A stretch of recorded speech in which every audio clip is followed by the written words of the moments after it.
Ayan, magandang araw po sa ating lahat mga igan. Mayat nga aldaw kinyayo amin mga kakabsat ken karuba. No, ito po, umorder tayo ng battery para sa ating lumang MacBook Air 13-inch. Try natin i-install kasi maggagawa tayo ng review para dun sa pinagbilhan natin sa online shop.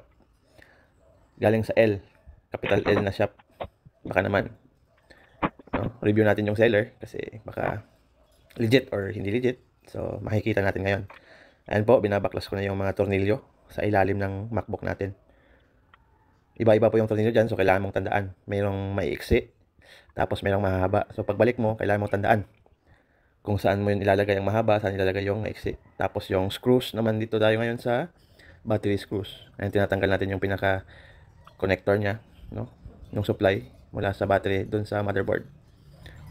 Tapos pag natanggal na yun, pwede mo nang hilain. At isasalpak natin to bagong battery. Ang tinanggalan ko muna ng plastic, guys. Tapos babalik natin dun sa connector, diretso sa motherboard, no? Konting din lang yun, okay na. Babalik natin yung 5 tornilyo. Paiba-iba din yung haba niyan, guys, ha.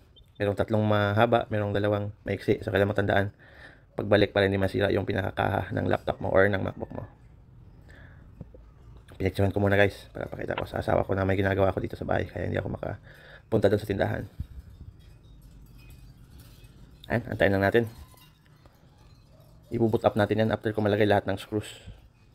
Dito natin makikita kung legit na nagpa-power on at nag-charge yung ating battery na bago.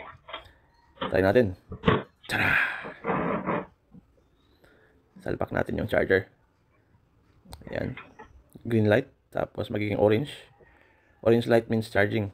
Tapos, dahil bago yung battery, kusang magpa-power on yan. Tapos binibidyo ko yan para ipapadala ko doon sa seller. Ayan, nag-boot up. Tapos, hindi pa naglabas yung charging logo dyan. So, sinubukan ko munang i-unlock yung laptop or yung Mac para makita natin.